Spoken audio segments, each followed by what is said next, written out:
To Aja Blue, I'd like to thank our sister, Mrs. Demetra Trine, for hosting this today.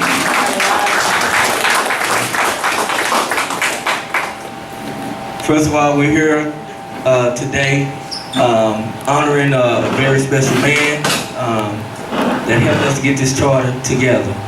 A couple of words I'm going to say, and I'm going to go ahead and read down the agenda. But one thing I remember that he don't even know that he done for me, but he was one of the first men in my life to tell me he loved me.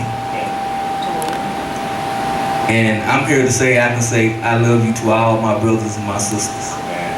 And if you ever know anything about Delta Alpha, as brothers and even as sisters talk here at Sidney, when we say I love you, we mean it. And it came from that man right there. So, love you, Sid. First, we'll have our welcome and special thanks from our brother Anthony Clay. Introduction of achievement presentation will be by me, Rodney Buck Milliner. Then we'll have a blessings over the food. We have the dinner. Then we have remarks from our friends and colleagues. Then we have a few words from our brother, the guest of honor, brother Sidney Sessoms. Then we have a toast to the oldest brother, Delta Alpha chapter. And we will conclude with remarks from our little brother, Anthony Clay, and then we'll circle up. Next on the program, we'll have brother Anthony Clay. Thank you, brother Rodney. It says Buck on here. That's what everybody, for the most part, would know, man. So, you see Buck anywhere on the program, that's who was just before you. But I like to take the time to thank everybody for coming out. I really appreciate it. You guys are going to leave with a good meal. But more importantly, I want you guys to leave with a good time. Enjoy yourselves like you were when you were undergrad, or some of the best days of your life. If you didn't go to Langston, then we're going to get an education today as well. That's what I point out from Brother Sid. People that were here before me. My legacy starts with Langston University from fall 97.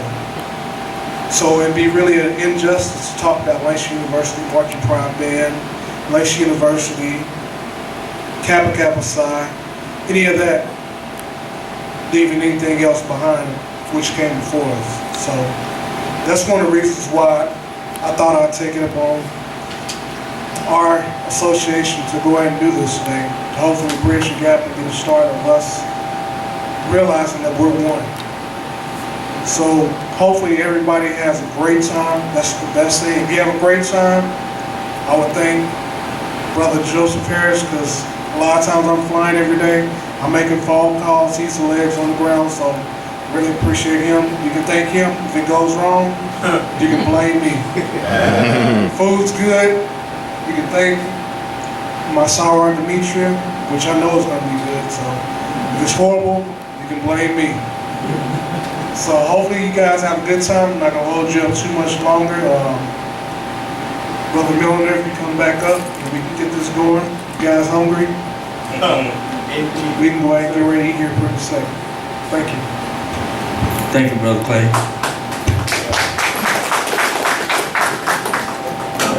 Introduction of achievement presentation. The person that we're honoring here today, first of all, brought majority of the older brothers to Langston University. One thing about him, he just didn't stress the band. He stressed academics as well. Before each practice, we had a mandatory study hall. Mandatory. So that let us everybody know that it wasn't just about the what? Band. It wasn't just about the band. I've had the opportunity to follow him along the way to Norfolk State University. I've had the opportunity to visit him at Clark Atlanta University. I had the opportunity to visit him at Livingstone University. A great man, a father, man of God, son, a brother, uncle, you name it. Most of all, he's our brother. He's our band director, Mr. Sidney Sessoms. I can say so many words about this brother. I can have to say so many words about this brother. But it's just not about me. It's about us. And what I mean about us, like Brother Clay is talking about bridging the gap. young, it's about bridging the gap. It's an honor to be selected to serve. Point blank. It's an honor to be selected to serve. Without further ado, we're going to bow our heads for dinner, and then we're going to have dinner, and then we're going to have some remarks from my friends, a few words from the guest of honor, and then we'll have a special toast. Will you bow your heads? My guest, we follow suit. Fellow brother, Sid Stable. I'll show you how to do this, young no papers, catch papers, get high, out Vegas, who say gon' elevate. Anybody would like to make any comments, remarks to our brother Sid? You must line up and answer at this time. Text. Brother used to Kappa Kappa Psi. Spring '92. Came in up under Sid. I can tell you.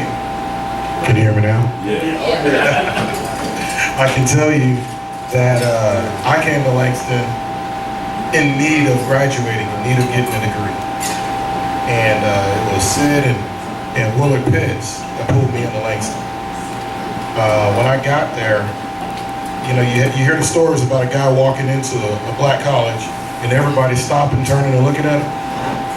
Yeah, that was me. I walked into the band room in the middle of a practice. It was on the podium, in my boots, my blue jeans, and my button-down shirt.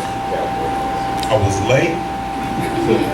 Nobody knew me, and I stuck out like a sore thumb. And they paused for about, it had to have been about a minute before Sid finally said, "Go on in there and have a seat." The first night practice, I think it was the next day, I was walking onto the field and Sid was trying to tell me to get somewhere, and he couldn't remember my name. And 3 letters came out of his mouth, T-E-X, Tex, get over there. They've been calling me that ever since.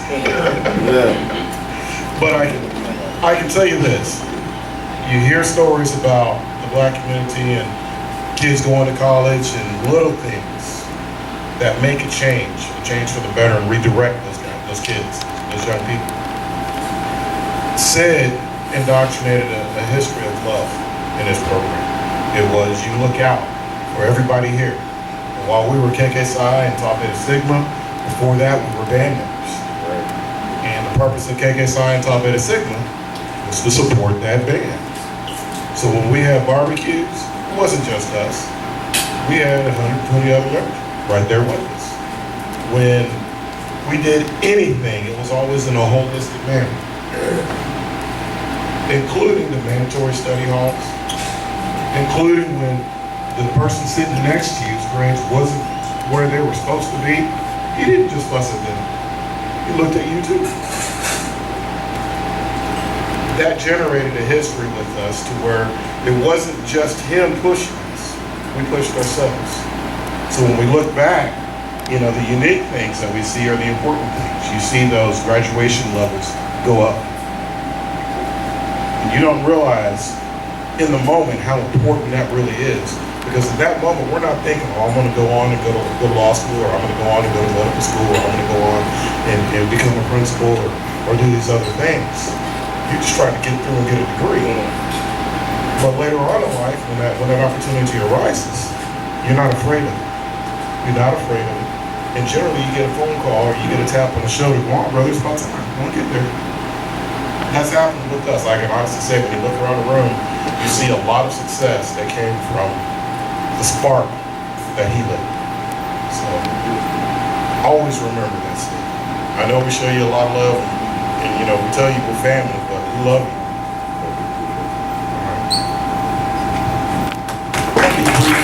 Sid, I'm his deuce. You know, I was his first deuce.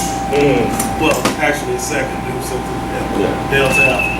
But to talk about some of the other things that both Buck and Tex talked about, Sid did actually instill that where me and Buck come from, it wasn't popular to tell another man you love him. And that's just something we did. It wasn't easy to do at first, of course, but that's how we felt that you wouldn't do it. And he brought it out. That's one thing I would really say. And he kept us going, and he really believed in the frame. He believed in the songwriter. He kept us all going. And I appreciate everything he's done for me, and he's instilled quite a bit, into us over the time that we were there. Even up until now, he reaches out to us, we reach out to him, and in times of need, sometimes it's just the way it is. He's a good guy. Thank you, Sid. All right, how y'all doing? These are my LBs right here. I think for me, what stood out was he always gave everyone a chance. Because, like I said, I hadn't touched any instruments since like junior high. And so I was on scholarship, I was academics and all that, but I said I wanted to do something. I wanted to do some practice. Didn't want to play basketball anymore or any kind of track or anything. So I came in, I said, I don't care, I'll play anything. It don't matter, give me something. I'm not gonna play the xylophone though. So he said, well, you play the cymbal. I said, okay, I've done that before. So I said, I'll tell you this, I commit to you, since you gave me a chance, I will work harder than anyone else in here. And I said, that was my commitment to you, give me a chance. He said, well, you need some special knowledge to give to somebody else that needs it. And from that point on, I was trying to make sure that I always kept my part of the commitment because he gave his commitment to me. So that's what pushed me. And then also, being out in college, if you had a father, lucky enough, fortunate to grow up with, and some didn't, and somebody stepped in being a father figure, he would call you out in his own unique way, to try to always keep you in line. And it wasn't a judgment thing, it was never to feel like that. And it just allowed us to really then say we need to emulate that same behavior, keep each other accountable, because you can't go around and say that, oh, this is my brother, but then when you see you sliding, then you don't hold him accountable and say, no, you can't do that. So that's the one part that stood out for me, and I can say I appreciate you, I love you, and just continue to be great. Thank you. So I'm just going to just a few things about Mr. Sessoms. When I first went to Langston, coming from Bodie, small town, the band's coming through. So it's like, oh my goodness, this looks fun. So we watched for about a week, me and Carla. So Carla says, let's just go over there and ask. Let's just see if we can join. So we went, and from that point on, he welcomed us with open arms. And Mr. Sessoms was just cool and real. I can remember, because I don't have a lot of rhythm, so learning how to march and hold my arm and do all this, it was awkward for me. So the first game, I was by Malachi. Malachi was a drum major. Anybody know Malachi? Malachi can dance. So I was like a sore thumb next to Malachi, and he's just jamming while we're on the field doing what we're doing. So the next, we standing in practice, and he was like, what is going on with her? He's looking at me. And so finally he says, move your head. So that helped me to march and to stay on beat. So I just love how Mr. Sessoms was so real, and he moved me away from Malachi, and very, very, very lovingly moved me away from Malachi. But I have so many fond memories. And when I say real, if I was hanging with the wrong crowd, he was okay pulling me in that office. Look, this is not a good crowd. This is not who you are. You need to get that worked out. So I really appreciate you, Mr. Sessoms, on so many levels. And as I mentioned earlier, you're the reason that a lot of us made it across that stage. So thank you. I'm not going to talk about Sid. I'm going to change it up a little bit. I'm going to talk about myself and the people here in this room. Because by talking about us, I'm actually talking about Sid. Because, you hear the saying that people, live by example. I mean, all of us in this room have accomplished things in life, and a lot of that, this man right here laid the foundation for. And, I am a physician. I got a brother here that's an attorney. We got a sister here whose venue we're in right now, is a very successful business owner. Got a brother here that's a very successful barber, one of the best barber shops in the state of Oklahoma.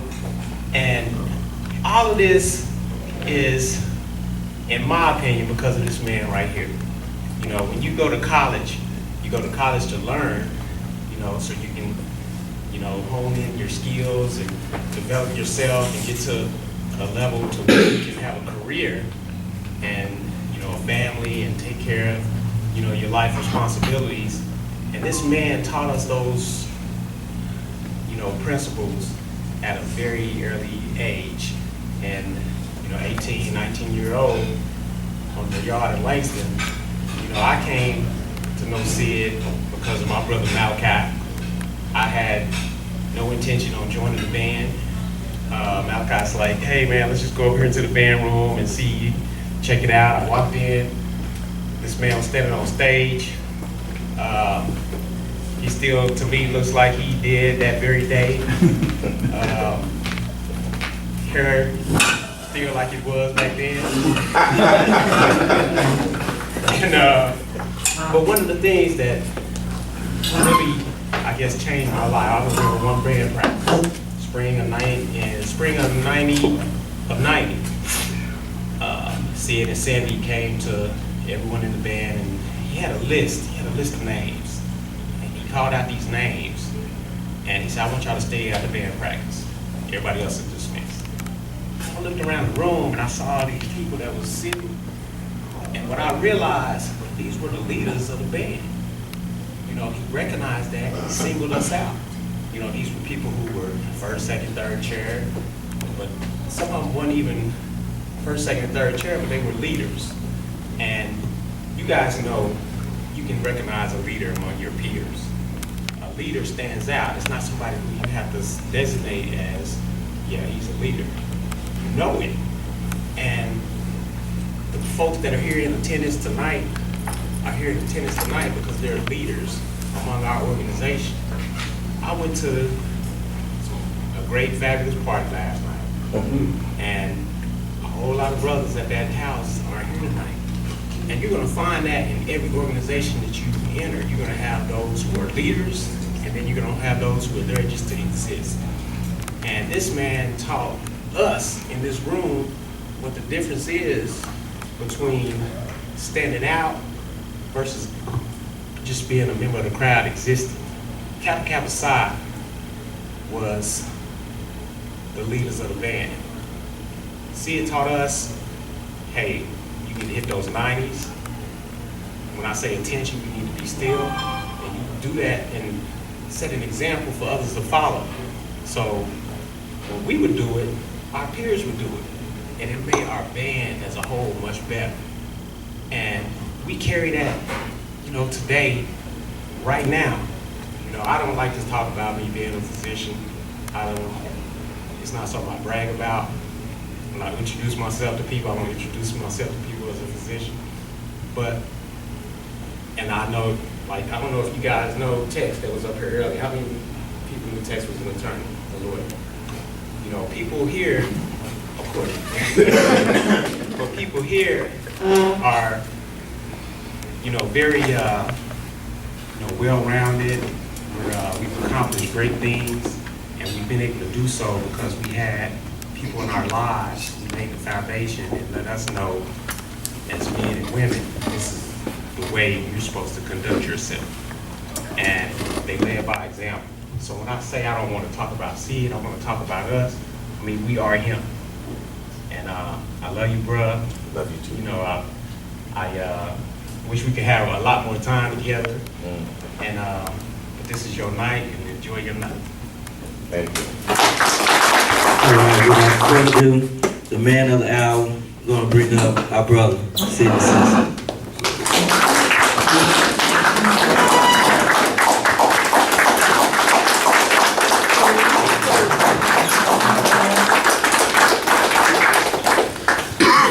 Thank you very much. I can't begin to tell you how humbled I am by this experience. When you go into pretty much any field, but the field of education, I went into the field of education just as a young man, just thinking that I was going to teach.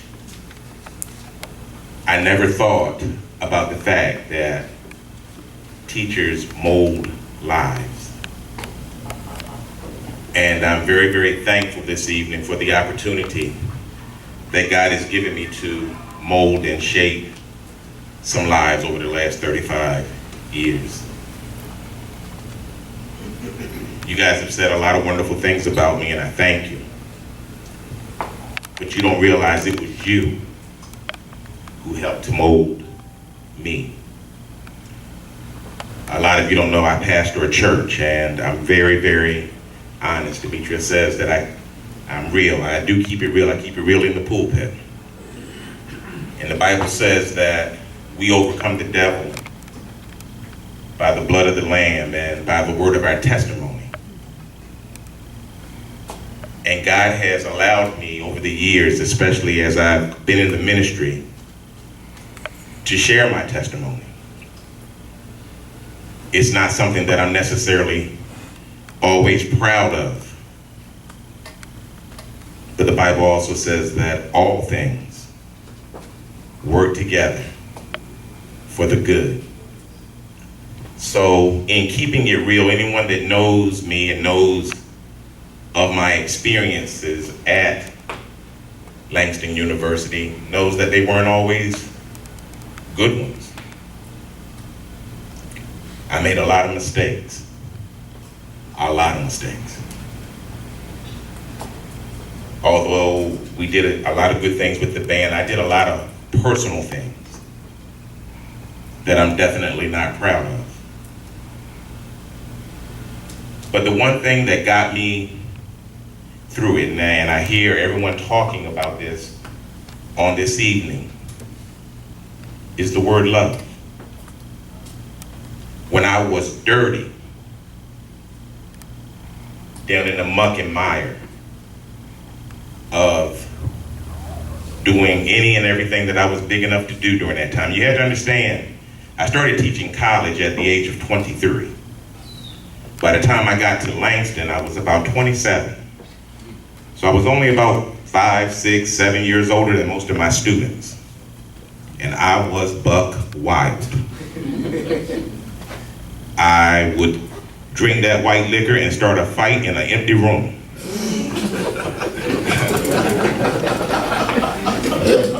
I was a gun-toting professor. I was a lot of bad things.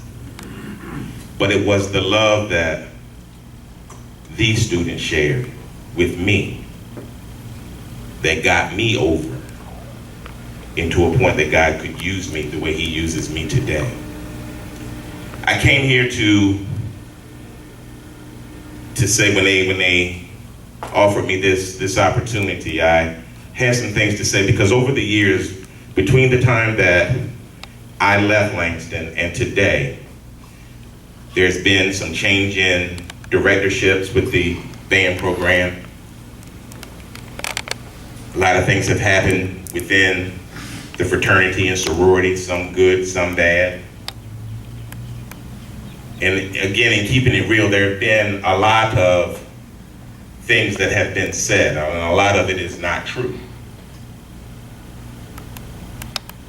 And so I came here tonight because I wanted to bridge that gap between the so-called old school and the new school. I keep up with what's going on here at Langston because I remember in 1983 when I was pledging Kappa Kappa Psi, you learned about Langston University being the first African-American chapter.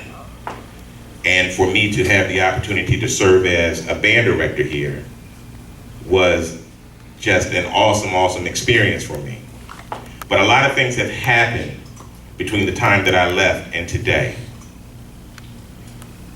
A division has occurred. And tonight, as we celebrate 61 years, the number one in Christendom means unity and the oneness of God. So that, I think God just ordained this, that on the 61st anniversary of Delta Alpha, that we were going to talk about unity this evening and bridging that gap. And how do we do that? How do we bridge the gap between old school and new school? How do we bridge the gap between a society when I first got to Langston and today there's all kinds of technology that was not in place during that time? How do we bridge that gap? How do we bridge the gap of mindsets and ideologies that are so different from 1990 to today? There's one word. Most of you have been looking at the royal wedding this morning. I didn't see it, but Facebook was flooded with whatever it was that this bishop had said. And according to what everyone else said about this royal wedding, the one thing that this bishop preached this morning was the word love. And it's so ironic because when we look in our ritual, he talks about that. I love Kappa Kappa Psi and Tau Beta Sigma because out of all the organizations, they say I'm going to have the longest funeral in history because I belong to everything. KK Psi, Phi Mu Alpha, Sigma, Mason, 32nd degree, I'm all these things. But out of all the organizations that I belong to, without telling any secrets, Kappa Kappa Psi and Tau Beta Sigma utilize Christian principles. And they talk specifically about the word love. And I thought that was so ironic because over the last few years, I preach, and Oscar will tell you this, that I preach about 1 Corinthians 13 so often, the love chapter. I remember when I was getting ready to get married to my first wife, and I told my dad, he didn't give me the expression that I wanted. And I was like, well, what's wrong? You don't want me to do this? He says, I like her. He says, but I don't think you should marry her. It's like, what's wrong? Does she have one arm longer than the other? What's wrong? He said, it's nothing about her, it's about you. I said, what? He says, you don't know how to love. And it hurt me. And I remember standing at the altar with her and the pastor reading the scripture about a husband is supposed to love his wife like Jesus loves the church. And I remember in my heart, I was moonwalking out the church because I was like, how can I do that? And God has, over the years, shown me how the weapon of love can combat anything. And so my message tonight, and I really wanted to talk to the younger brothers and sisters.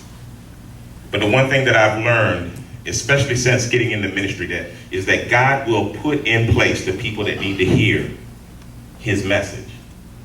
And so the message is for you tonight. That the way that we're going to make sure that Delta Alpha sustains for years and years to come is with the word love. You've heard everybody talk about how I never hang the phone up, I never leave anyone, I never walk away from anyone without saying I love you. And I taught them, and I think it's very important to teach men, especially African American men, who think that machoism is your pants hanging down and being able to handle your duties. Has nothing to do with manhood. Manhood is all about being able to show love in so many different ways. And so that's how I want us to bridge that gap this evening. With love. And I'm charging the people in this room, from the oldest brother down to the youngest brother. There's about to be a transition. Langston University is about to get a new band director. And so many things have happened between the time that I was there and what's about to happen now. Whoever that new band director is that's going to come in is coming into a situation of uncertainty, not really knowing what to expect and what to have. But if we use the weapon, and if you guys are there to show the love that was taught to you when you took your solemn oath into the fraternity and sorority, if there's going to be a smoother transition for whoever comes into that position. We must use the weapon of love to help this younger generation who sometimes doesn't have people to tell them that they love them. You got to show it to them. One of the ways that I taught my crew love, and where we were able to really talk about that and to deal with that, I call it the soul food experience. After I had fussed and cussed and thrown stands and chairs and drumsticks and everything else during a rehearsal, there was always the barbecue. Barbecue neck. We solved a lot of problems, and we showed, and I was able to show them and to tell them that I love them with barbecue neck bones. And so that has to happen again. There's something to be said about old school. Yes, we live in a society that is full of technology and that has definitely changed from 1990 and even from when I was in school. But there's something to be said about the old time way. And I challenge you this evening to use soul food. You have a wonderful cook, wonderful cooks in here, and I challenge you to use the soul food experience and to show this younger generation and to tell this younger generation that you love them. Use the weapon of love to bridge the gap between the old school and the new school. And I guarantee you that if we start to do that, a lot of the falsehoods that have been said over the last few years won't come within the organization to divide it the way that it has been divided. Tonight, 61-1 is about oneness. It's about unity on this evening. And the way that we're going to bring that back is through the weapon of love. I love each of you. I thank you for thinking enough of me. You know, again, I didn't come into this situation, I didn't come into this profession for any kind of accolades. But I thank God that even through the bad times and the good times, that He's allowed me to be a presence in your life and to share with you things that have helped you to get where you are today. I look forward to seeing and hearing good things about the Langston University March in Pride. I'm looking forward to seeing and hearing good things about Kappa Kappa Psi and Tau Beta Sigma. I know that there are some challenges right now. But through prayer and love, I think we can get that back and allow it to be the organization that helps bridge the gap between the old and the new. May God bless each and every one of you. And again, I love you. Thank you.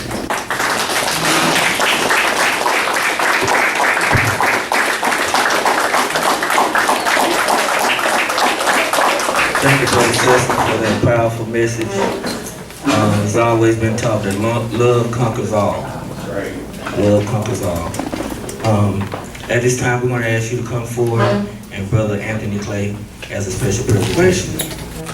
As a token of our appreciation, you always want to honor somebody while they're here, rather than waiting until they die and then saying this is what he done. From the Delta Alpha Alumni Association, we'd like to present to you on this May 19th Day Award for your outstanding achievement with Langston University Marching Choir Band and the Delta Alpha chapter of both Kappa Kappa Psi and Tau Beta Sigma. Thank you.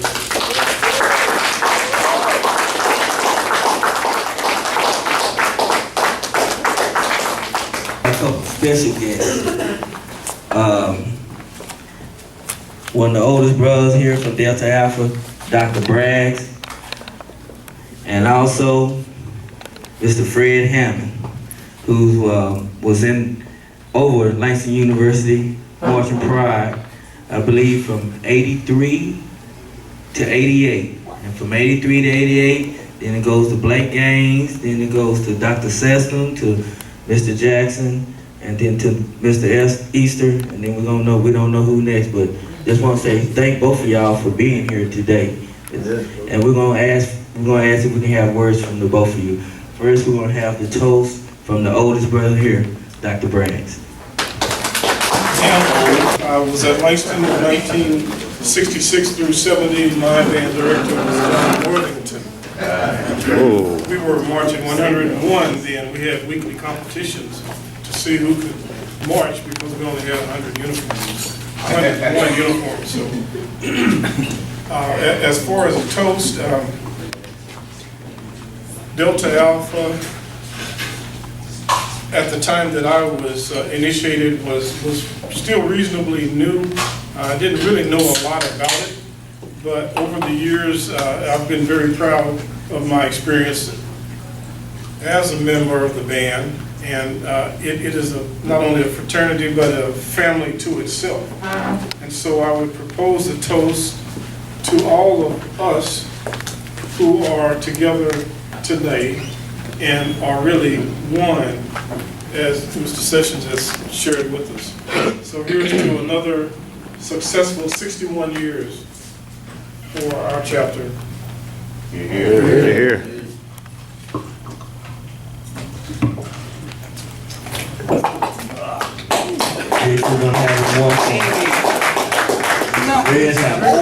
The band from 83 to 88, I was a student. Oh, okay. But my skills afforded me the opportunity to gain the assistant director's position. Langston University is a beautiful place, and as a third-generation graduate, I'm looking at that legacy continuing. 61 years is a beautiful thing to celebrate, but guess what? Our kids and grandkids ain't got to where we are yet, so we got some work to do. Amen. So let's celebrate it and move on. Amen. Don't worry about the past, because it don't matter. Your zip code from where you from does not define your future worth. Yeah. I love y'all. I love you too. We share a history book through music for better bands. One sisterhood, TBS,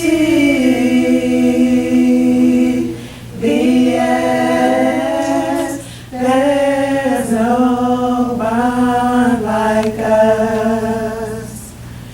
Delta, Alpha,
guide my feet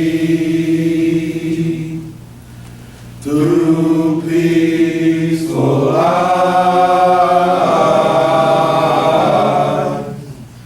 I am a man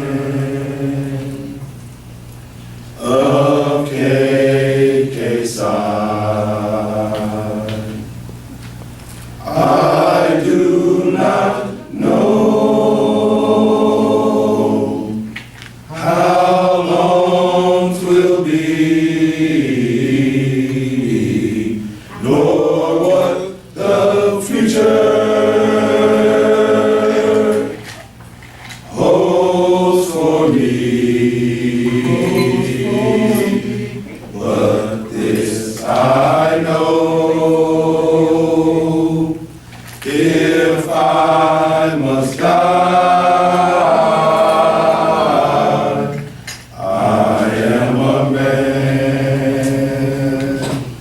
of KK side.